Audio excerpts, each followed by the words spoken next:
À travers la prière qui vient, prière d'accueil de la parole, nous demandons à Dieu, l'Esprit Saint, d'éclairer nos esprits et nos cœurs afin que la parole qui va être lue et méditée devienne pour chacun de nous parole de vie.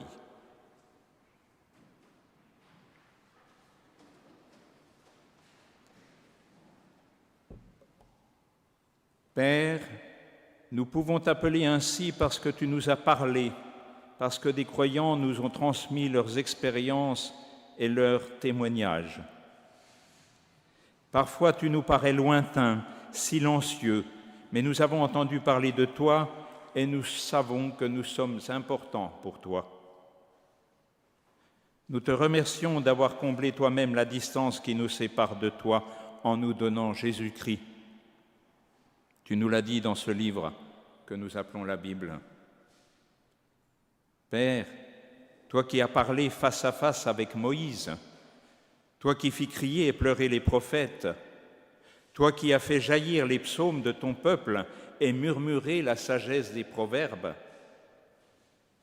Dieu vivant, qui a mis le Magnificat dans la bouche de Marie et la confession du Christ dans celle de Pierre, toi qui as prononcé ta parole comme une parole humaine dans la vie de ton Fils, par ton Saint-Esprit, rends ces paroles vivantes en cette heure, qu'elles deviennent pour nous ta parole. Avant que Monique vienne au micro pour lire les 3 textes de la liste de 4 qui étaient donnés pour aujourd'hui dans ces listes que nous utilisons souvent comme lecture du jour, un petit rapide propos. On a utilisé une traduction second et le psaume 111 qui était prévu dans cette liste de lecture a été en partie utilisé au début de la liturgie. C'est pour ça que nous ne l'entendrons pas. Monique.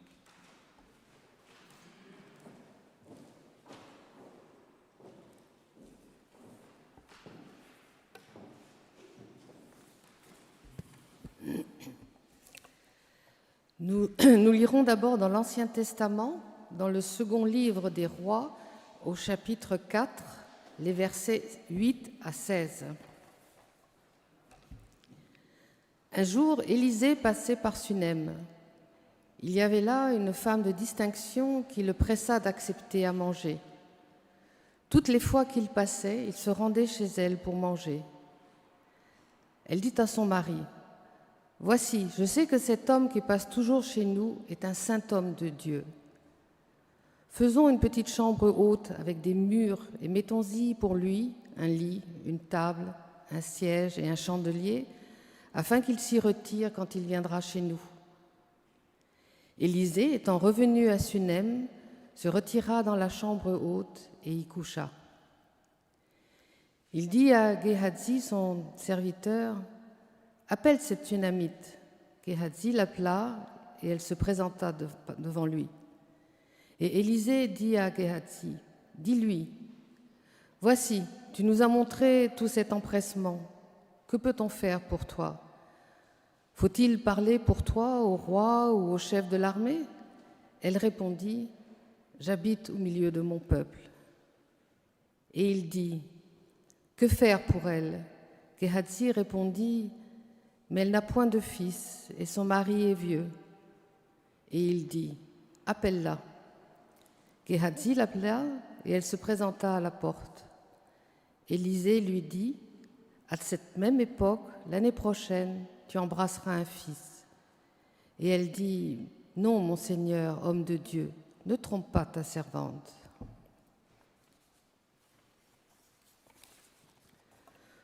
Nous lisons ensuite dans le Nouveau Testament l'épître de Paul aux Romains, chapitre 6, versets 3 à 11. Ignorez-vous que nous tous qui avons été baptisés en Jésus-Christ, c'est en sa mort que nous avons été baptisés. Par le baptême en sa mort, nous avons donc été ensevelis avec lui, afin que, comme Christ est ressuscité par la gloire du Père, de même, nous aussi, nous menions une vie nouvelle. En effet, Si nous avons été unis à lui par une mort semblable à la sienne, nous le serons aussi par une résurrection semblable à la sienne. Nous savons que notre vieil homme a été crucifié avec lui afin que le corps du péché soit réduit à l'impuissance et qu'ainsi nous ne soyons plus esclaves du péché. Or, si nous sommes morts avec Christ, nous croyons que nous vivrons aussi avec lui. Car nous savons que Christ ressuscité ne meurt plus. La mort n'a plus de pouvoir sur lui. Christ est mort, et c'est pour le péché qu'il est mort une fois pour toutes. Maintenant qu'il est vivant, c'est pour Dieu qu'il vit. De la même manière, vous aussi, considérez-vous comme morts pour le péché et comme vivants pour Dieu en Jésus-Christ, notre Seigneur. Et enfin, toujours dans le Nouveau Testament, nous lisons dans l'Évangile de Matthieu les versets 37 à 42 du chapitre 10. Celui qui aime son père ou sa mère plus que moi n'est pas digne de moi, et celui qui aime son fils ou sa fille plus que moi n'est pas digne de moi. Celui qui ne prend pas sa croix et ne me suit pas n'est pas digne de moi. Celui qui conservera la vie la perdra, et celui qui perdra sa vie à cause de moi la retrouvera. Si quelqu'un vous accueille, c'est moi qui l'accueille, et celui qui m'accueille accueille celui qui m'a envoyé. Celui qui accueille un prophète en qualité de prophète recevra une récompense de prophète, et celui qui accueille un juste en qualité de juste recevra une récompense de juste. Et si quelqu'un donne à boire ne serait-ce qu'un verre d'eau froide à l'un de ses petits, parce qu'il est mon disciple, je vous le dis en vérité, il ne perdra pas sa récompense.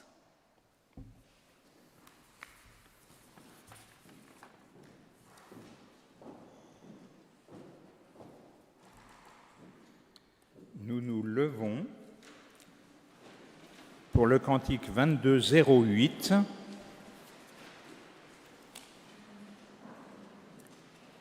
C'est le seul qui est à sa place dans les modifications d'aujourd'hui de la liste de chants, comme un souffle fragile, en entier, page 264.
Parole et partage comme on coupe du pain, ta parole est passage qui nous dit un chemin, comme un souffle fragile, ta parole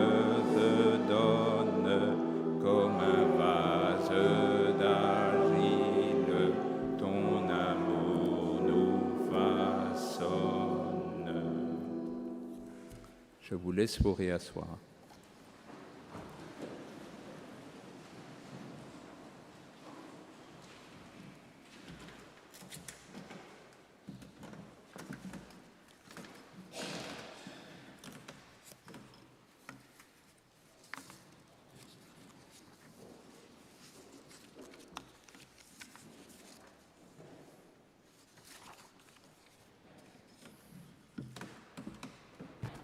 La longueur de la méditation d'aujourd'hui sera proportionnellement réduite en comparaison avec la longueur des textes qui viennent de vous être lus.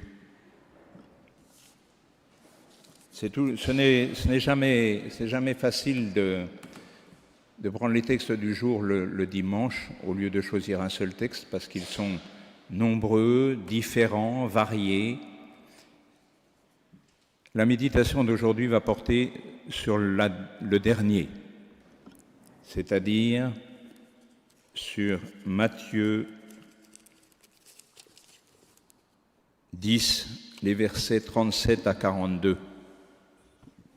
Je devrais le savoir par cœur puisque ça fait 3 jours que je les lis.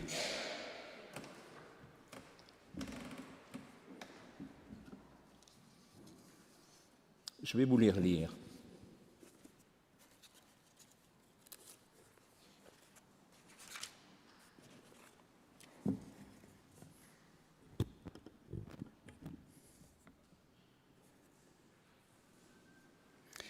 Celui qui aime son père ou sa mère plus que moi n'est pas digne de moi.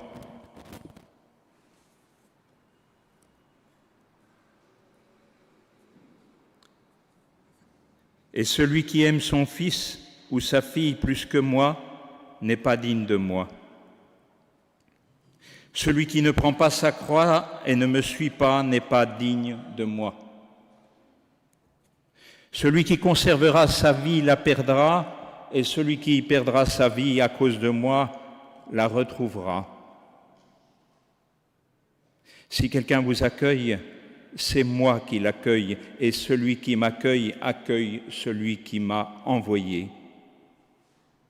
Celui qui accueille un prophète en qualité de prophète recevra une récompense de prophète, et celui qui accueille un juste en qualité de juste recevra une récompense de juste. Et si quelqu'un donne à boire, ne serait-ce qu'un verre d'eau froide à l'un de ces petits parce qu'il est mon disciple, je vous le dis en vérité, il ne perdra pas sa récompense.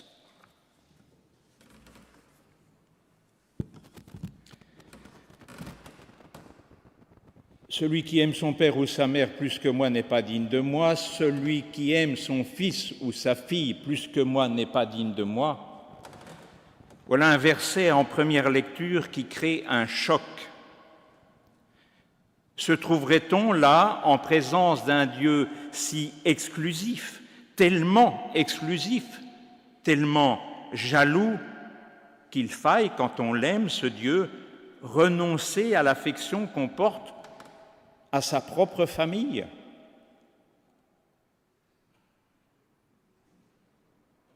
J'aime celle avec qui je partage la vie, j'aime mon père, j'aime mes frères et mes sœurs, j'imagine que c'est votre cas. Je ne les aime pas tous de la même façon. Je n'aime pas non plus mon père comme j'aime mes enfants. J'aime Christ. Ce sont des attachements différents. Ce sont des démarches différentes. La dernière, celle qui concerne le Christ, me permet d'éclairer sainement les autres, me permet de réfléchir à comment j'aime les autres, mes proches, les moins proches, les autres, les étrangers. Mon attachement à la personne de Jésus-Christ ne me demande pas d'aimer plus ou d'aimer moins. Ma relation à Jésus-Christ doit me permettre d'aimer mieux. pour être digne de lui.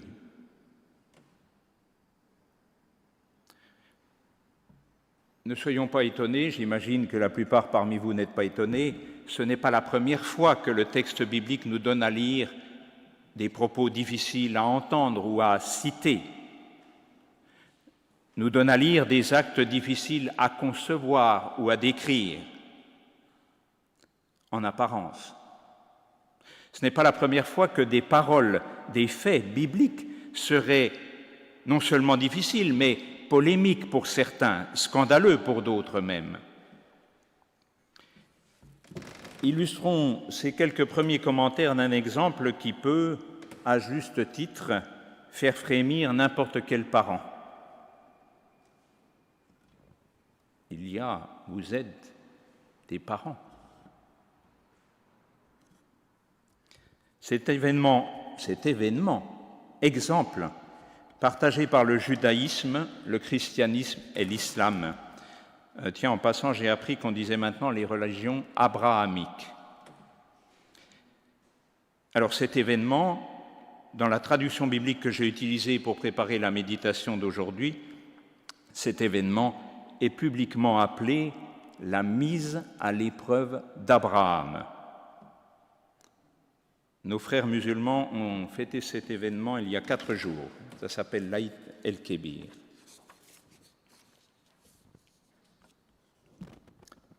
Genèse chapitre 22, versets 1 et 2. Dieu lui dit à Abraham, « Prends ton fils unique, celui que tu aimes, Isaac, va-t'en au pays de Moriah, et là, offre-le en holocauste sur l'une des montagnes que je t'indiquerai. » Qui, comme Abraham, accepterait aujourd'hui d'être ainsi mis à l'épreuve?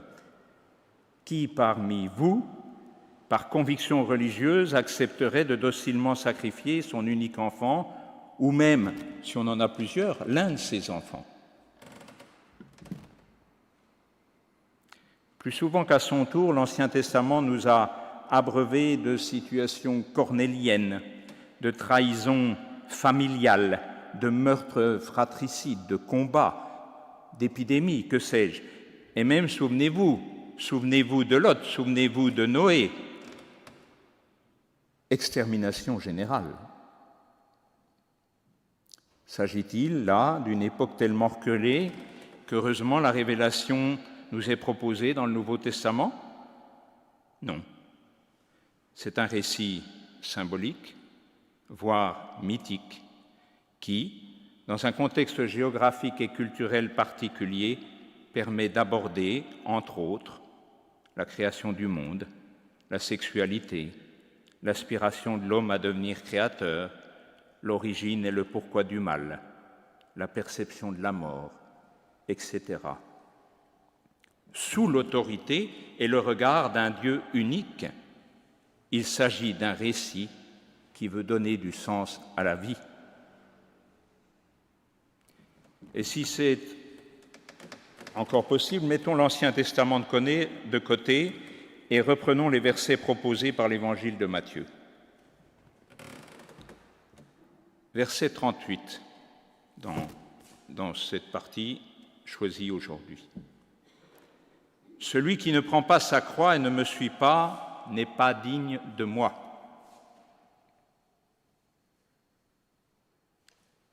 Celui qui aime, celle qui aime, fait des choix, des sacrifices. Il ne nous est pas demandé de rechercher la difficulté à tout prix. Il ne nous est pas demandé de rechercher les sacrifices, encore moins d'aimer la souffrance.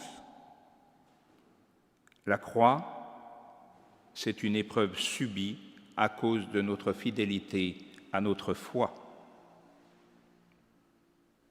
Affirmons notre foi, en parole comme en acte.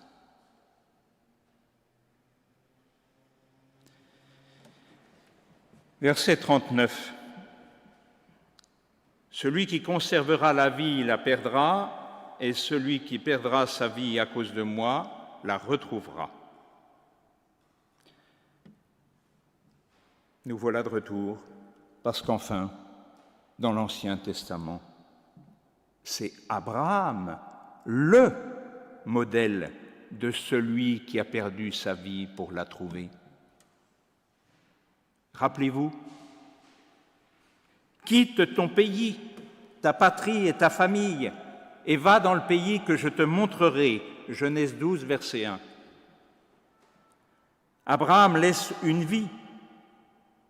Il part dans le désert au nom d'une alliance, d'une promesse.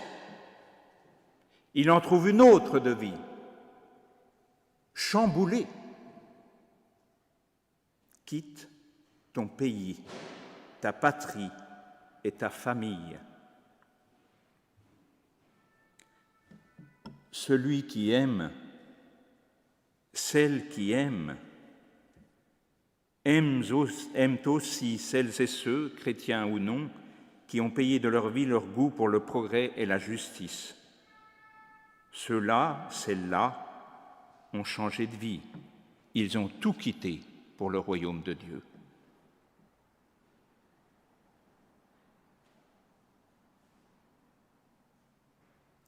Verset 40. Si quelqu'un vous accueille, dit Jésus, c'est moi qui l'accueille. Et celui qui m'accueille accueille celui qui m'a envoyé. Celui qui aime se lève. Celle qui aime est là, debout, capable aussi de se mettre à la place d'autrui.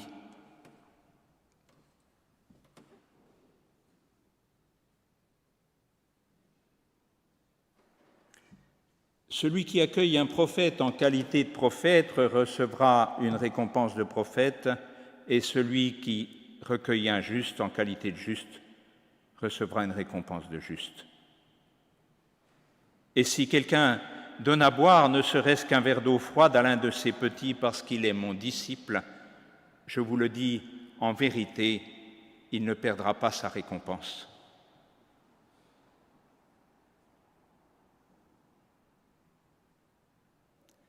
Celui qui aime agit. Celui qui aime choisit.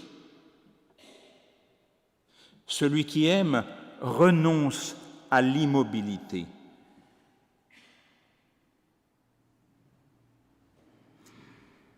Il me plaît souvent à souligner qu'en particulier dans l'Église, il serait malvenu de ne se payer que de mots. Mais il m'est plus difficile encore d'admettre qu'agir en témoignant m'oblige à des renoncements.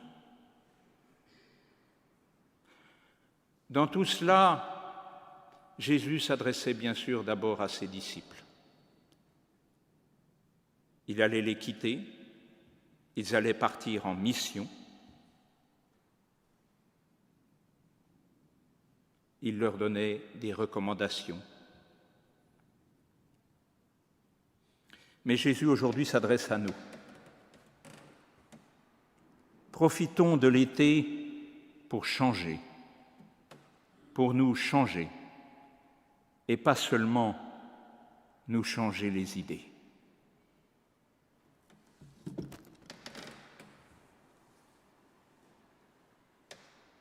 Il vous est certainement déjà arrivé ce que je vais essayer d'écrire très simplement. Vous êtes arrivé dans une maison que vous aviez peut-être louée, ou chez un cousin qui vous prêtait chez lui, au calme quelque part dans un coin perdu.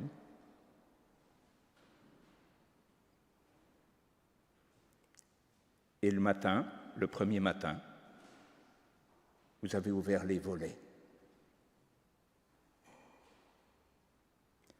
Quand pour la première fois, j'ouvre tôt les volets d'une maison qui n'est pas la mienne, sur un horizon inconnu, j'aime les silencieux matins du soleil levant, avec lesquels Dieu me dit que tout espoir qui lui est confié est permis. Amen.